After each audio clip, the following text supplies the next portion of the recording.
You're listening to America's Web Radio on the AmericasBroadcastNetwork.com. Thank you for listening. Welcome back into the Doctor's Lounge. I'm your host, Dr. Hal, and every week myself and my co-host, Dr. Mike, soon to be Dr. Scott Barber, come to you with the information that you need so that you can advocate for your family and for yourself regarding your health care needs.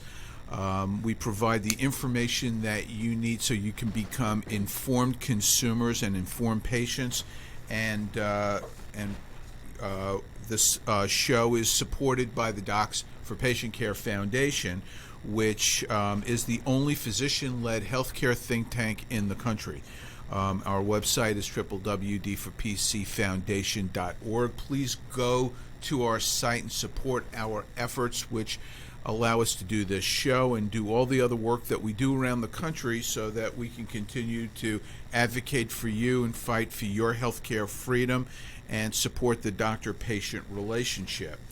I have a special in-studio guest today that those of you who are on our Facebook channel or on iTunes watching the live podcast will have the opportunity to see and participate in. You can send in questions if you want into the Facebook channel, and we'll hopefully be able to answer them if you have them. But it's always nice to have an in-studio guest, and I'm delighted to have a guest who I have met really this year, but I've worked with her organization for quite some time. And they're an organization that is supported by the same foundation that is a huge benefactor to the Docs for Patient Care Foundation. So without any ado, I'd like to introduce my guest, Elaine Parker, who's the president of the Job Creators Network Foundation and the chief communications officer for the Job Creators Network.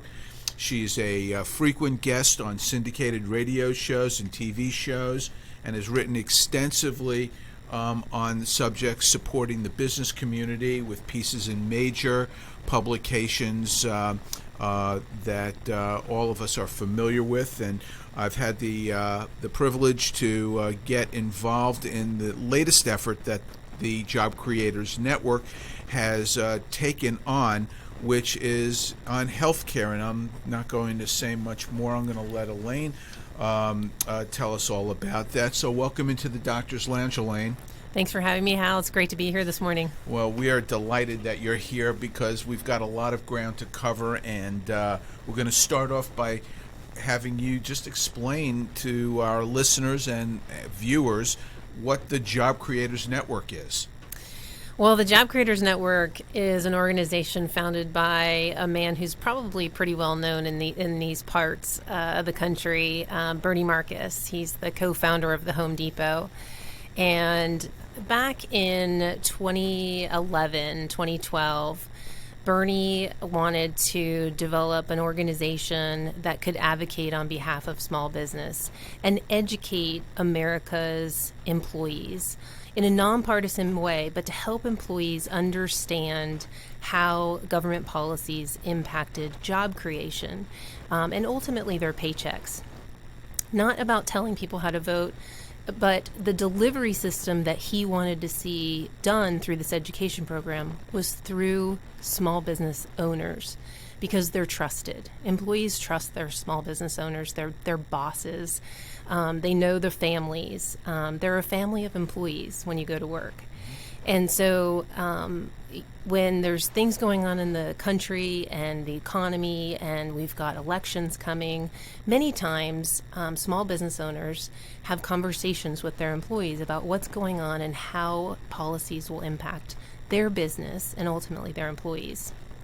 And so what we wanted to do was develop an education program that we could share with employers, and they could then share with their employees through conversations, through short videos, blog posts, even just infographics, which are really just graphics that tell a story.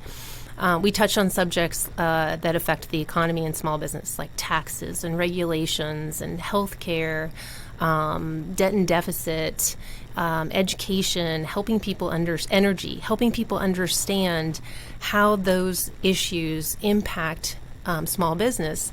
What a lot of people don't realize is what a large community the small business community really is.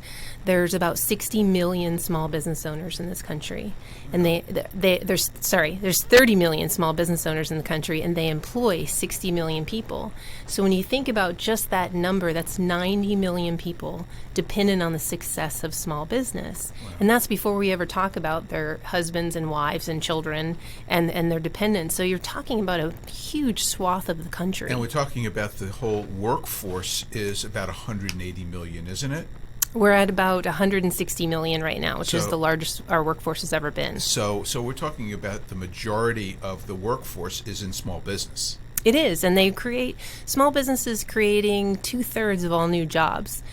They're not coming in such large numbers from large corporations. Now, we need large corporations to create jobs too, but the bulk of them are coming from small business. And Bernie recognized that. And so a lot of people say to me, well, Home Depot's a big business. Why does Bernie care about that? Well, because when you think back, when the Home Depot was first starting, he was a small business. He was the little guy. Even before that handy Dan. Exactly.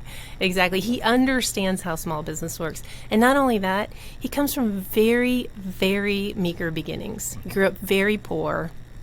And he knew that this country could afford somebody the opportunity just by having the vision and the drive and who was willing to work hard and take risks.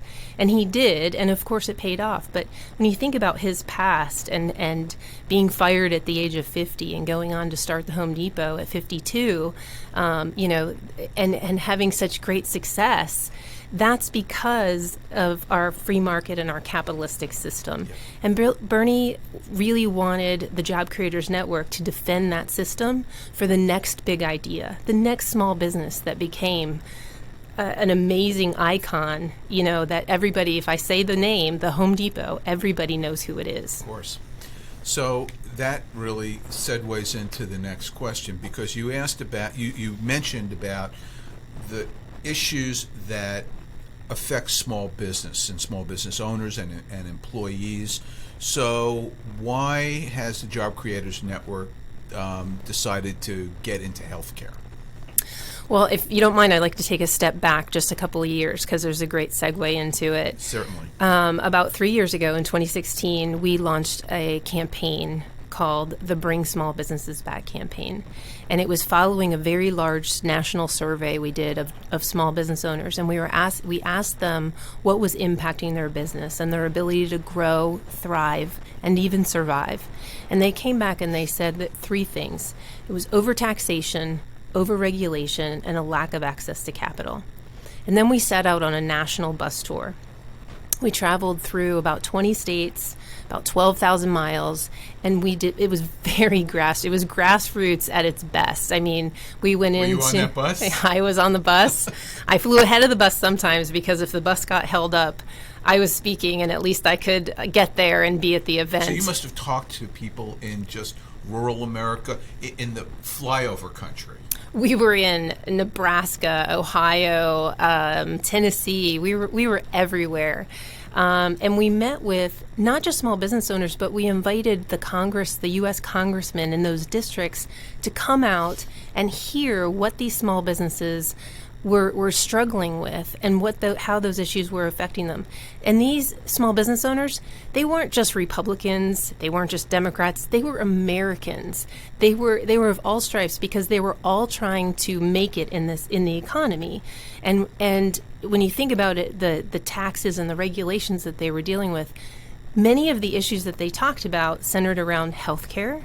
They centered around high minimum wages, and how there was such a threat out there for these very high minimum wages in industries like restaurant owners, where they're on very small margins, profit margins, and to start somebody at $15 an hour in a restaurant, it's just, you're going to see restaurants close, and now we've seen that in certain areas. And so the other issue was healthcare. and the cost of healthcare. And since 2013, we've seen over 30% of small business owners have had to drop health insurance for their employees because they simply can't afford it. And that's a big issue because it's an important benefit to attract labor. But it's also important because, like what I mentioned, your family of employees, when you're the owner, that's your family. You want to take care of them. Exactly. And we've found that a lot of our small business owners just simply couldn't afford it anymore. And I'll just digress. You know, the much of the dialogue of people who are opposed to a market-based healthcare system try to villainize the employer and employer-based health, saying that that's something that should disappear. And quite the contrary, just for the exact reasons that you've mentioned, employers care about their employees, and even though it's a benefit, employers are happy to be able to provide that benefit to their employees.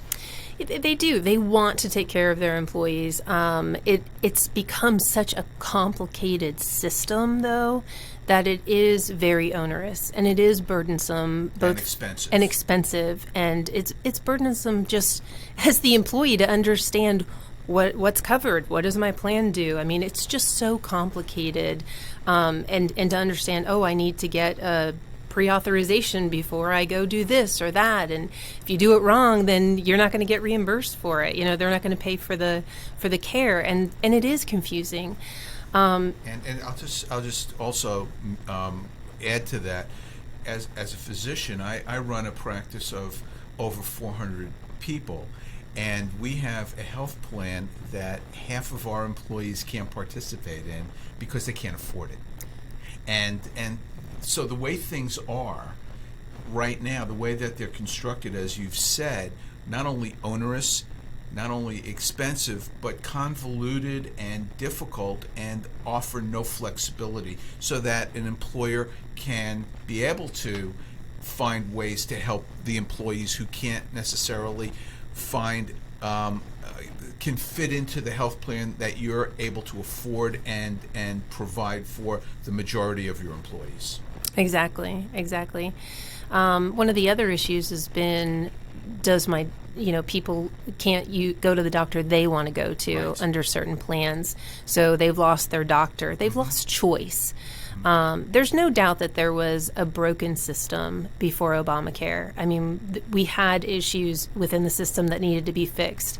But for the vast majority of people, 85 to 95% of people who got employer insurance, it was a good system for them. It was a good system, but it was getting more and more expensive. Exactly. But we upended a system for a small population, and if we could have zeroed in on that population and those issues, we didn't have to upend an entire system.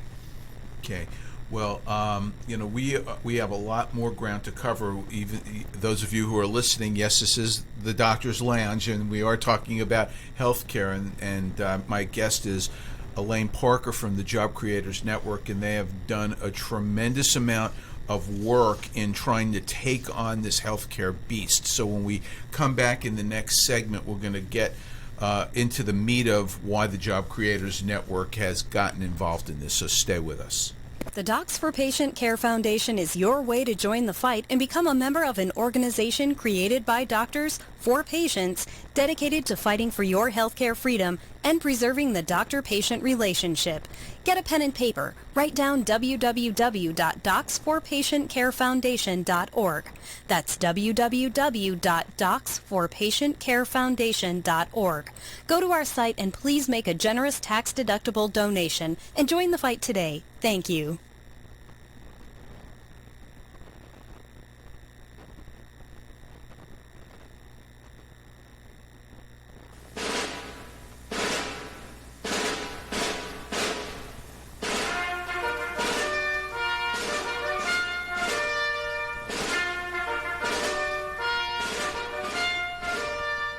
Good morning. My name is Mike Mizell. I'm a retired Army colonel and president of the Johns Creek Veterans Association. We meet in Newtown Park, and part of one of our projects is the installation of the Healing Wall, the half-scale model of the Vietnam Wall that traveled the United States. Well, it's coming to rest, and it's going to live in Johns Creek forever, the half-scale model. We're looking at possibly a March implementation ribbon cutting ceremony, and we're looking for donors and sponsors that want to help us in this great project.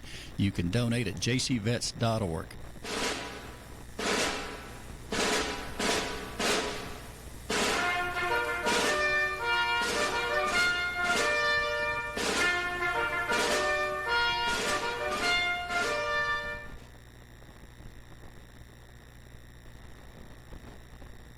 The Docs for Patient Care Foundation is your way to join the fight and become a member of an organization created by doctors for patients, dedicated to fighting for your healthcare freedom and preserving the doctor-patient relationship.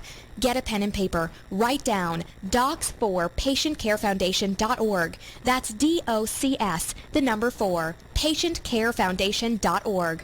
Go to our site and please make a generous tax-deductible donation and join the fight today. Thank you.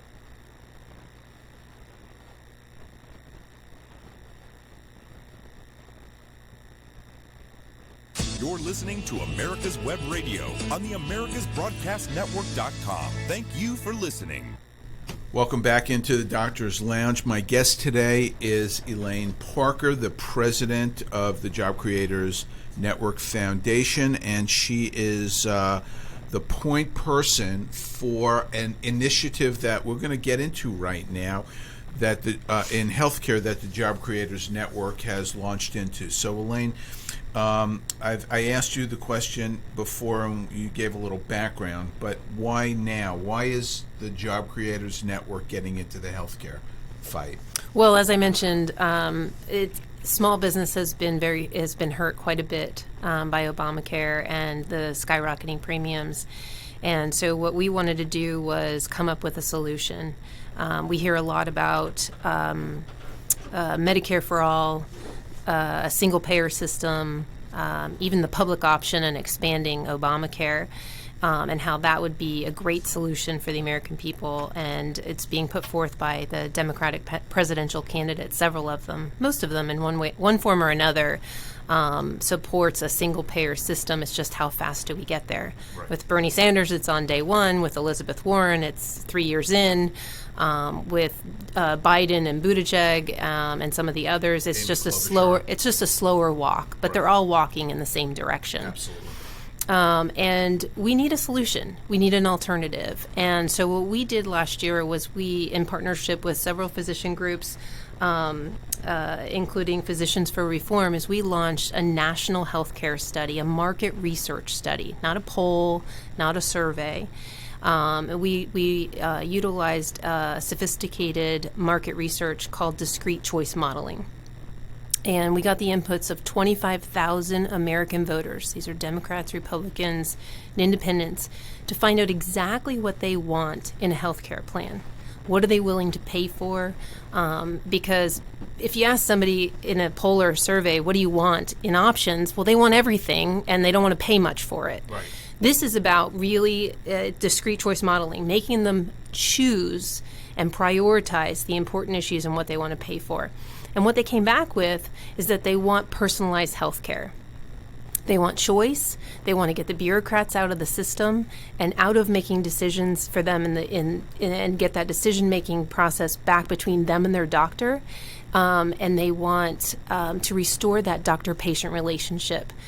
So much of that doctor-patient relationship has been broken under Obamacare with bureaucrats and paperwork and the complexity of the system. And we need to get back to that relationship so that doctors and patients are making those choices and not bureaucrats. And injecting choice and competition will also help bring down the cost of health care. It happens in every single area where you inject competition and choice. You have people competing for consumer dollars, and as soon as you have that, the products get better. And in healthcare, it means the innovations get better and the prices come down. And I'll just give you an example of that. LASIK, eye surgery. It's not something that's covered by health insurance. So when we want it, we know we're going to pay out of pocket for it. It was approved by the FDA in 2000, the year 2000. So now we're almost 20 years into it. We are 20 years into it.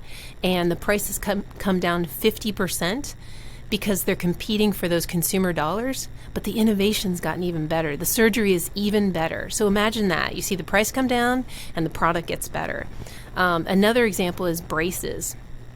If you shop around, I have 2 teenage girls who both went through braces. So personally, I went through this. I shopped around for braces, and the prices are very, very different. Variable, but expensive in some places. Very expensive. And so I shopped for the best price, for the best service, and obviously who I liked. You controlled it. Yes. Yes.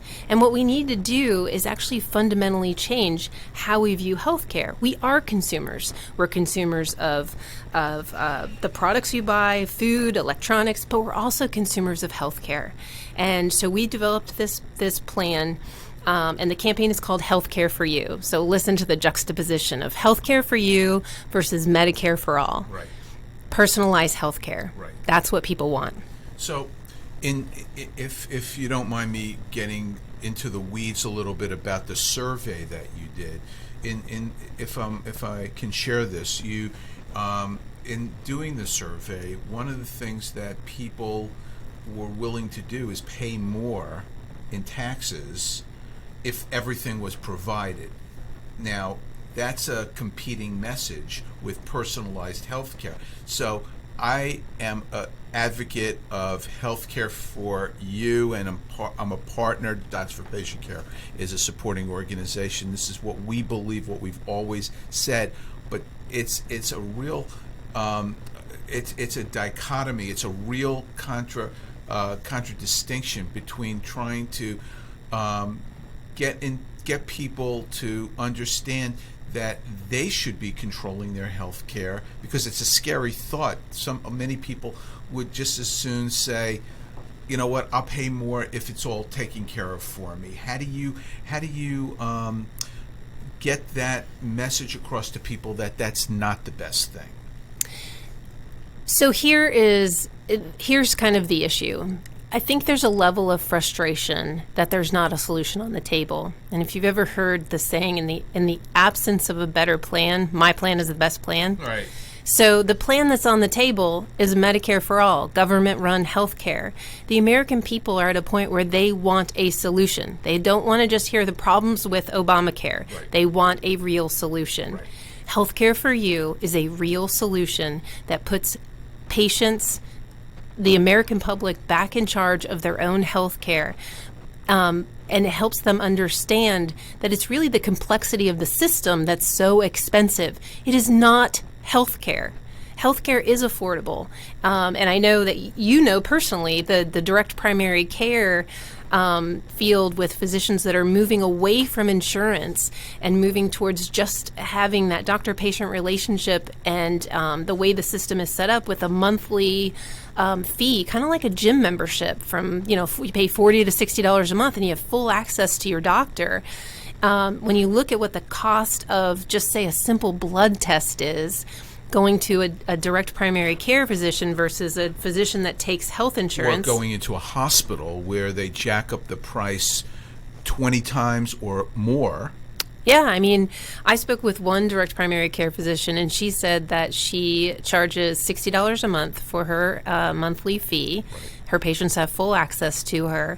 And when she runs a blood test and she goes through her network, which is just like her, they don't take the insurance, they opt out of it, it's a $3 blood test. If she has to send it out, if she has a machine in her practice, which a lot of primary care, direct primary care doctors do, they can actually do that blood test, and it's included in that monthly fee. They don't pass that along. Exactly. And she said, in comparison, that same blood test, if you are including the insurance and the complexity of our system, is $100. Oh, yes.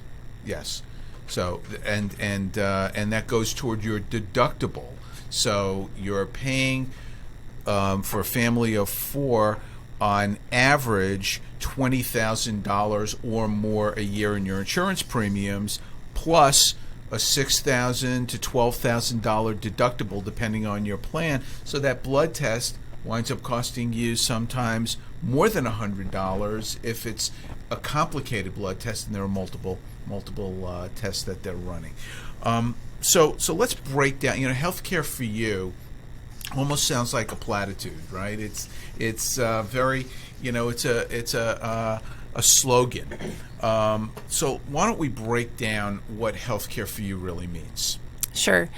So our research told us that the American people didn't want backroom deals like Obamacare was. We have to pass the bill to find out what's in it.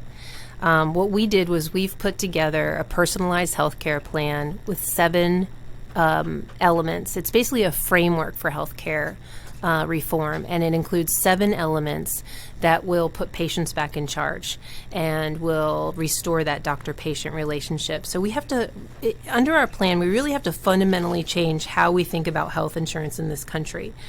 We need personalized health care that offers choice and affordability and empowers patients to control their healthcare decisions. So think about this.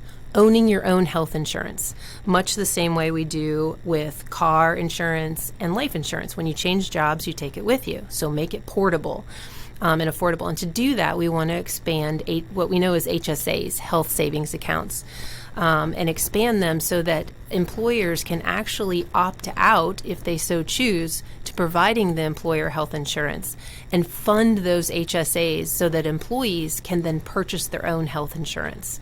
And that will allow employees, obviously, more choice, more control, and be more educated about the system. Right now, under HSAs, you can't pay for those kinds of services. You can't pay for premiums. You can't pay for direct primary care with it. So expanding what we can do with HSAs is very important issue. And of course, expanding access to direct medical care, direct primary care, as we've discussed, is another important way to help lower costs. And as we were just talking about the difference in costs of a blood test, direct medical care, direct primary care costs are generally 40% lower than health insurance rates. 40%. So that's just removing the complexity of the system. Right.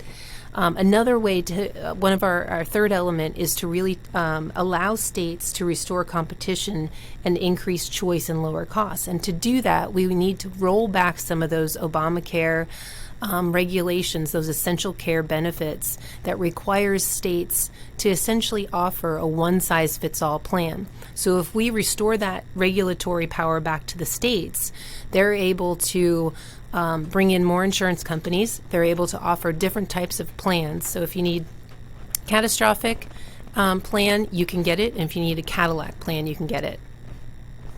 So we've covered, I think, 4 of the elements of the 7 elements of the Healthcare for You framework, because it's not a plan, and it's the elements that are necessary for people in Washington to embrace, that are based on the desires and the demands of the American public, the consumers of healthcare.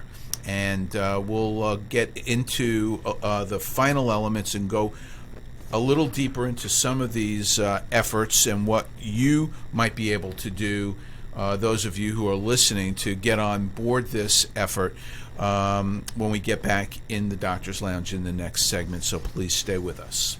The Docs for Patient Care Foundation is your way to join the fight and become a member of an organization created by doctors for patients, dedicated to fighting for your healthcare freedom and preserving the doctor-patient relationship.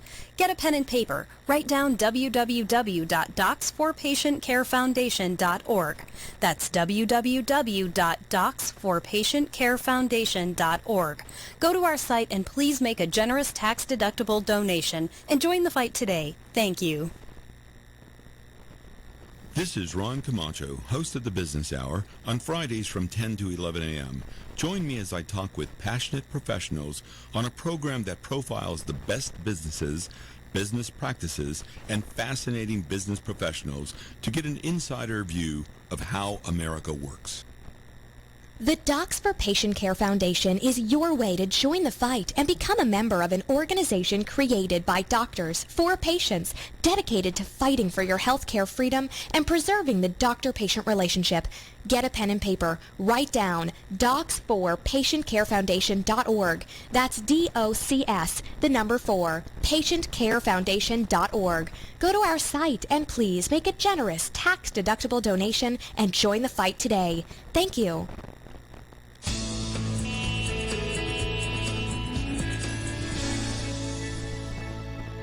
This is America's Web Radio. Would you like to have a show, talk about your business, or express your opinion on America's Web Radio? Just email gm@americaswebradio.com and we'll get back to you. Thank you.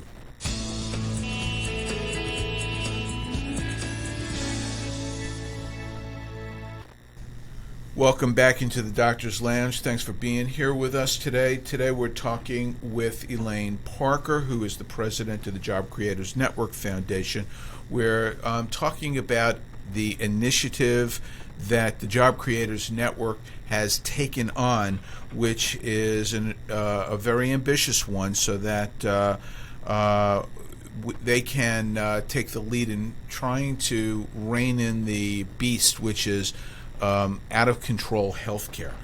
So, Elaine, when we left, you started enumerating the different points, the tenets of the Healthcare for You framework. So, why don't you pick it up from there? Sure. We left off talking about really restoring that regulatory authority back to the states. And that's an important issue because every state's different. What works in Kansas isn't going to work in New Jersey. It's a different population. And the state governments are going to understand that population better. So if we can remove those regulations, roll those back on Obamacare, and not require this one-size-fits-all, right now we've got about half of the folks in the individual market, the Obamacare market, who have 2 or less choices. 1 in 5 only have 1 choice. So one of the biggest problems is because of this one-size-fits-all, we've gone away from choices. Prices and premiums and deductibles have skyrocketed. So if we can return that authority back to the states and they can create a very vibrant, healthy insurance market within their states for their population, you're going to see people who can either they can purchase a catastrophic plan and perhaps supplement it with or go with the DPC option, the direct primary care, and supplement it with a catastrophic plan, which works for a lot of people. Mm-hmm. But if you still want that Cadillac option, that will be available too. But the interesting thing is the natural forces of the free market will drive those all of those prices down.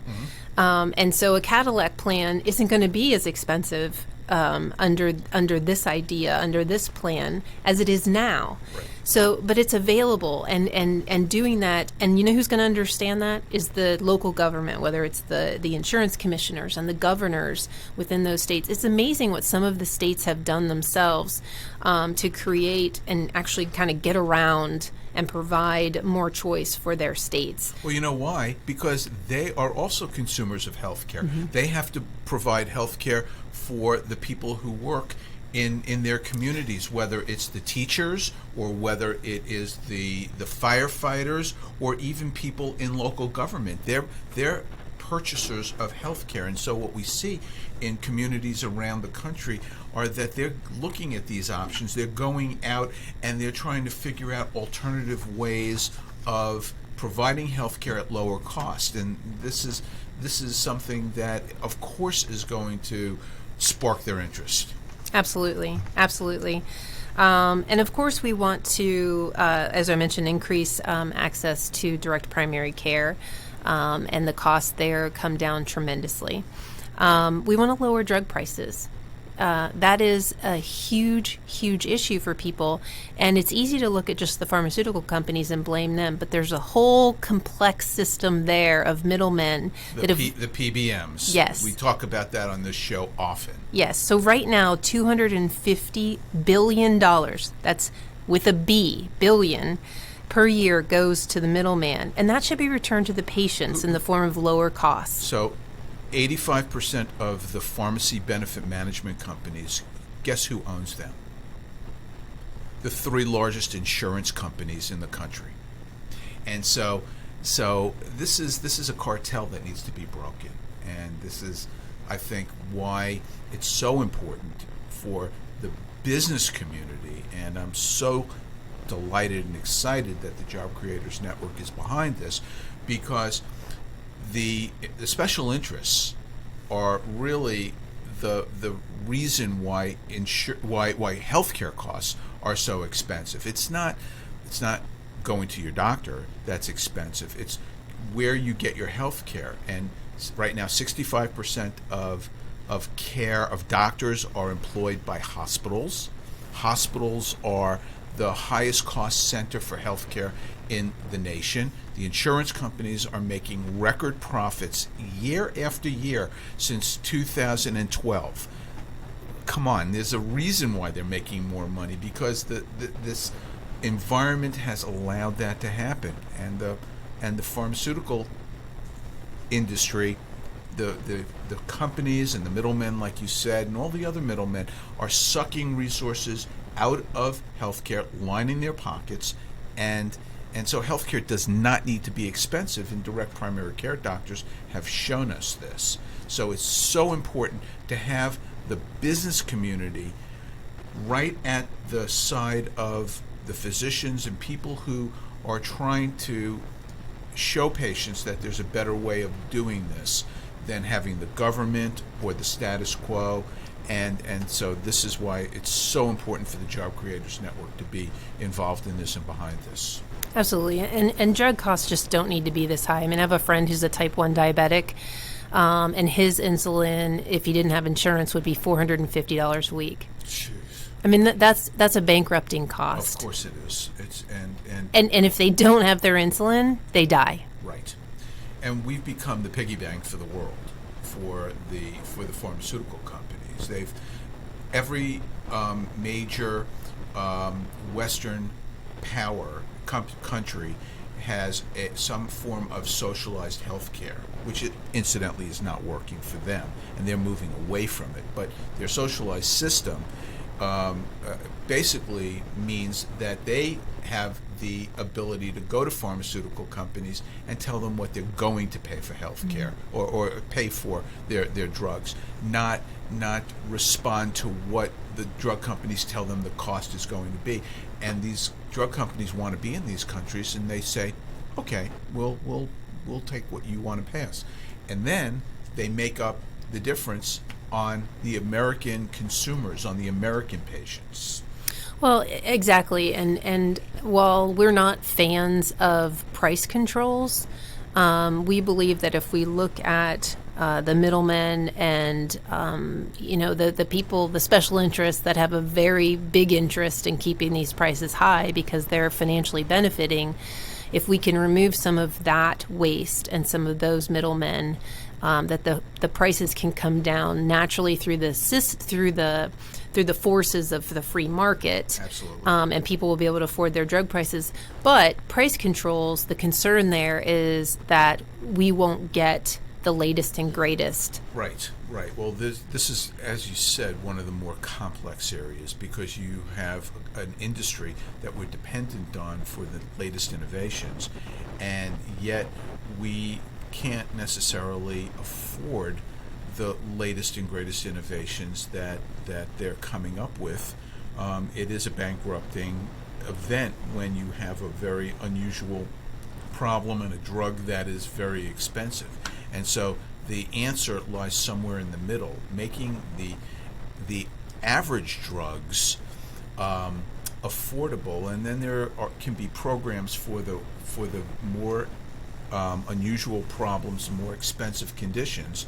But when you've got regulations in place that allow a company to rape the system, we all remember just a few years ago when the company that made EpiPens changed hands, and they decided to raise the price of the EpiPen to $7,000. That's absolutely criminal, and it was deemed criminal. But that should never happen. Epinephrine is not an expensive drug to make, and this is happening over and over again with even generic drugs, where the prices are being jacked up by new ownership or even existing ownership, and so the answer to this is to not price control, but to get to change some of the laws and regulations that have allowed these companies to profit way beyond reasonable and help the American consumers. I agree. We have to make pharmaceuticals more affordable for everybody. What's the next thing on your list? Very important. We want to protect those with pre-existing conditions. Agreed. 100%.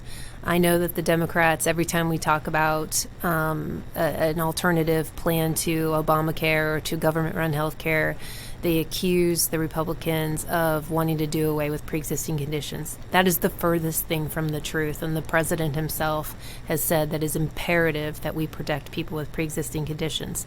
But there's a whole, it's not it's not a standalone issue. As we start to improve all of these other issues, increasing choice and competition and bringing down the cost of healthcare itself, expanding health savings accounts and allowing people to own their own health insurance so that it becomes portable and affordable and they can move from job to job. They never lose their health insurance when they do that, so they never have a lapse in coverage. And they never have a pre-existing condition because they've started out healthy or with a condition that the company has acknowledges is there, and they've underwritten it, and they move on a go-forward basis. Exactly. If you own your own health insurance, you're never going to have a lapse in coverage when you move from job to job. That doesn't that doesn't solve 100% of the problems, but it goes a long way to solving the problem. It sure does. There's always going to be people who have chronic illnesses that we have to address.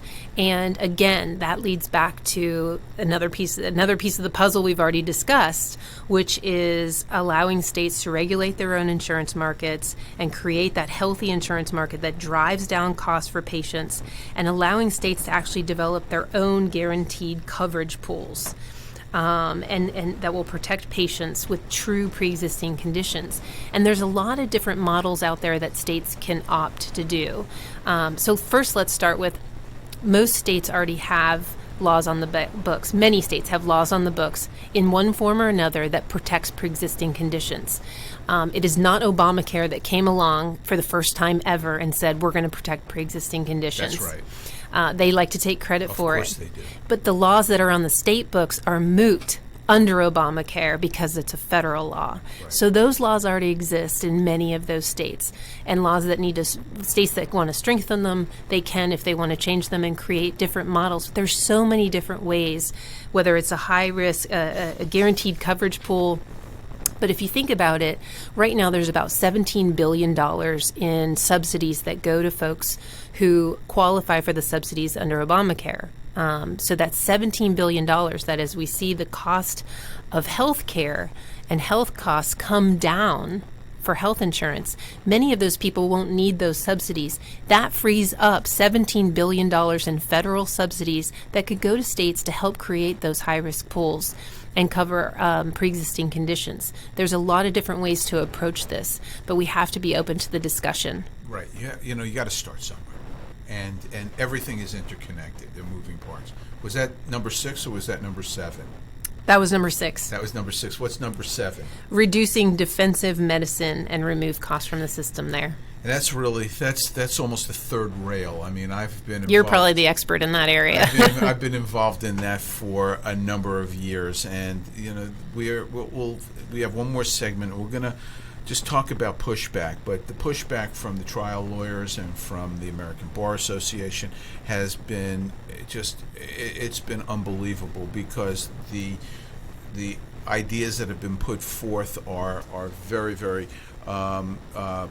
Well, they're threatening to that industry, and they want to preserve their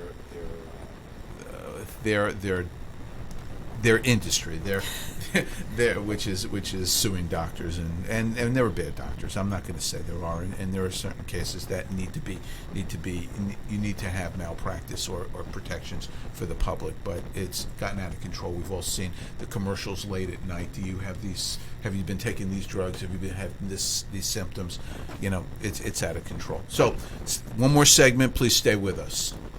Hal, I'm going to take advantage of position just a little bit because every audience is different, and everyone's invited the 29th of January, next Wednesday, to the Capitol Rotunda for the induction of 15 more. Capitol Rotunda in Georgia. Right.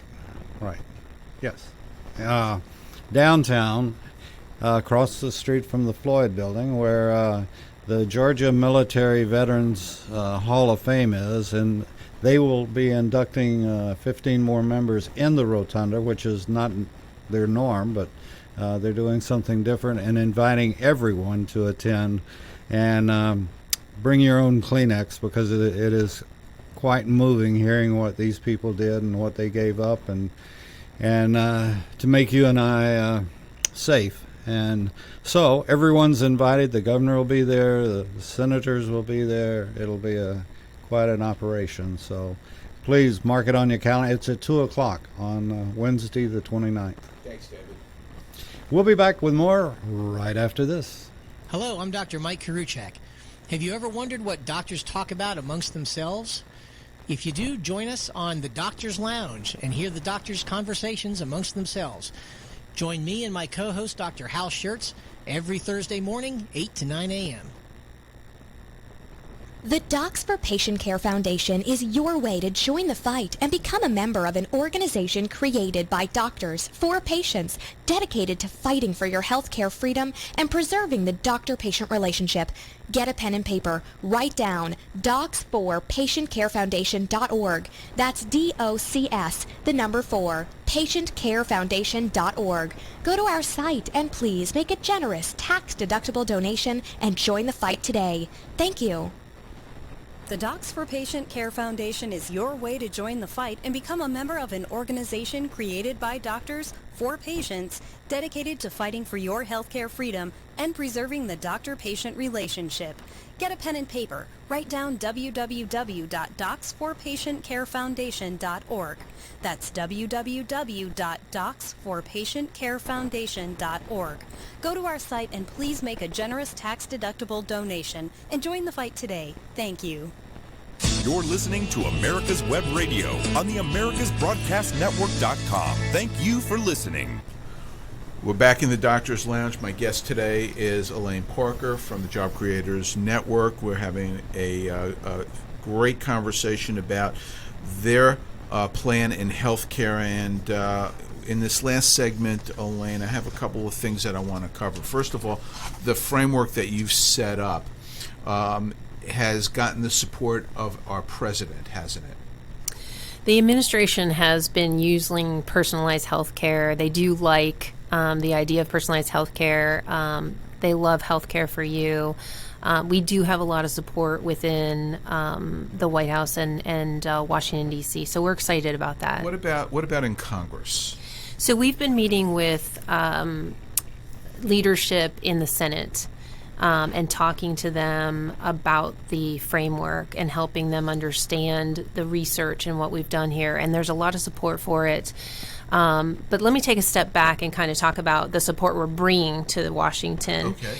And this is what makes our approach so unique and why it has an opportunity to actually succeed. Always healthcare reform, any kind of reform, has always started in Washington. Washington-centric. The bureaucrats, the politicians, they tell the states what they're doing. Obamacare was exactly the same. What we've done is we've started with the people. This plan is of, by, and for the people. And now we're building support within the states. We've actually brought on the insurance commissioners, Republican insurance commissioners. We're bringing together a meeting later this month in Washington, D.C. to really talk to them about what is working for them in their states and what they need at the federal level to change so that they can create a better market. So the insurance commissioners, for your listeners, they're the guys who make these insurance markets work, and have to struggle with the regulations when they're not working. Right. We're also working with attorneys general, state attorneys general, and developing a similar committee to identify and work with those folks on insurance regulations within the states. And we have a Job Creators Network governors committee with about 14 Republican governors. Our CEO is also speaking before the RGA, the Republican Governors Association, next month, where they're going to consider actually making health care for you one of their 2020 policy planks. So as we bring together the state support, and we move towards talking to folks in the Senate and the White House about bringing legislation, what we're looking at doing is bringing forth, if you remember Newt Gingrich's contract with America. So think in terms of a health care contract with America, so that we can have a true alternative, bring together different bills that are currently in existence under one umbrella, that we could actually look at how to solve this crisis. And it's funny that you mentioned that, because just this week a new plan came out, which is the Personalized Care Act. And I have a feeling that the Job Creators Network has fingerprints on that. It was introduced in the Senate by Ted Cruz, and I know that you've worked with Ted Cruz, and he's very interested in the work that Job Creators Network is doing. We weren't involved in that bill specifically, and we don't lobby, so we wouldn't be specifically involved with that type of legislation. But I am familiar with it, and that would be the type of legislation to bring under a health care contract with America. That's the influence that the Job Creators Network efforts has made. I know that there are.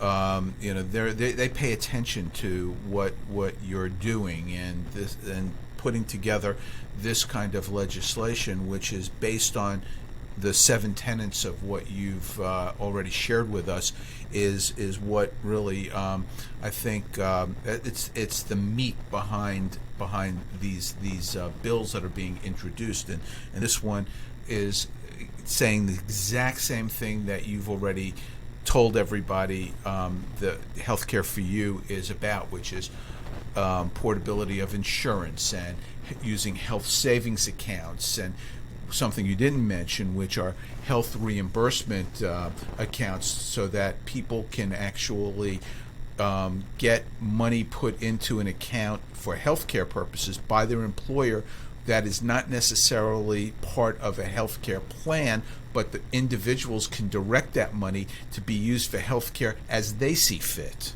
And these are all actually executive orders that originated with President Trump.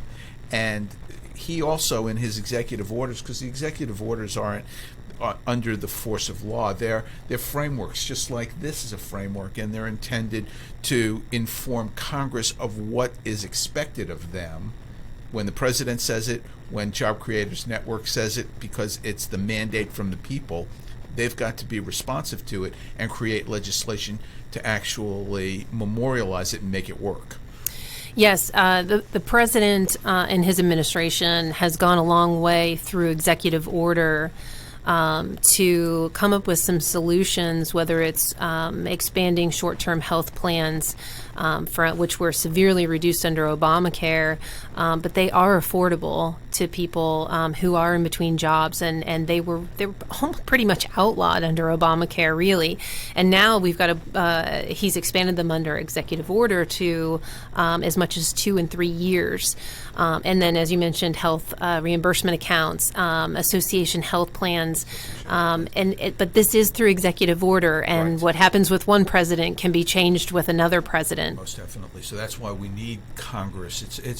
I mean, this is really a group effort, and I'm delighted that Job Creators Network is leading this charge, because again, the business community is the engine that runs America with more than Job Creators Network, which touches more than 50% of the American workforce. There needs to be an organization, a group that is taking the lead to make people who actually can make a difference in Washington take notice and be able to enact legislation that will do two things. Number one, get out of the way. Take away regulations that have been put in, not just by Obamacare. That's another misconception. These things didn't happen at Obamacare. It's not when they started. Started long before that. Get rid of regulations that are impeding competition and the lowering of health prices.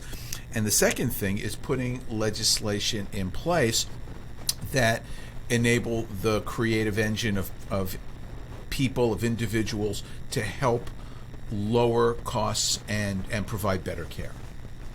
Absolutely. And like I said, the uniqueness of healthcare for you, and I realize I haven't said it at all, but if anyone is interested in going to our website. Thank you. That's where I was going. It's healthcareforyou.com. But the unique aspect of this is it starts with the people, of, by, and for the people. And the coordination that we're developing between the state government and the federal government that will be in place for support is unlike anything that's ever been done before, because instead of from Washington to the states, it's going to be from the states to the Washington. So a bottom up instead of top down. Bottom up approach, which just has never been done before. And we've developed an incredible coalition in just the first 2 weeks of this year. Tell us who some of the people in this coalition are. So some of the influencers, Newt Gingrich has signed on. Dr. Tom Price, former HHS secretary, has signed on, and of course a resident here in Atlanta. And the person who helped launch Docs for Patient Care Foundation. Exactly. Dr. John Goodman, who's the president and CEO of the Goodman Institute, and also was instrumental in originally developing health savings accounts, so he knows a thing or two about expanding them. And Steve Forbes has also endorsed the plan and tweeted out some very positive comments about us as well. Some pretty impressive people. We've put together a coalition of about 40 organization combined physician and business groups. The physician groups represent about 40,000 physicians across the country, and the business groups represent upwards of 20 million jobs. We're growing this coalition, and it grows every day, and because people do want this solution. One of the things that I thought that was going to happen with Healthcare for You was collecting stories from individuals. Is that correct? It is, and I was going to mention that if you are a physician, a patient, if you're a physician and you want to get involved, you can go to healthcareforyou.com. You can become what we call a physician advocate and work with us we'll help you get your story out in the media through radio shows like this, op-eds in the newspaper, TV and radio. I've media trained several doctors who are actually speaking out. We didn't hear their voice during the Obamacare fight. We're going to hear their voice in 2020. If you're a small business owner and you want to talk about the rising cost of health care, go to Healthcare for You, and you can become an advocate and do exactly the same thing. But you need to donate to this, because this is not something. This doesn't happen by itself, and you're going to see more and more information about Healthcare for You in your local media, national media, and it takes dollars. And I'm going to say what Elaine hasn't said, which is that you really need to support this effort, because every single person listening to this is a patient. And if you're not a patient right now, you will be very soon, sooner than you might think. So you need to really send some dollars. The website, one more time, is healthcareforyou.com. Elaine, any last word? We can win this fight. Healthcare for You, personalized healthcare. It is your health, your doctor, your wallet, your choice. Thank you so much for being here with us, and hopefully we can get you back. Thank you. You're listening to America's Web Radio on the AmericasBroadcastNetwork.com. Thank you for listening. The disease of addiction is a life-altering challenge. not just for the person suffering its effects, but also for the family and friends who support and love the one caught in its grasp. What should be the course of treatment? Who is the best person to render treatment? And what is the best place to go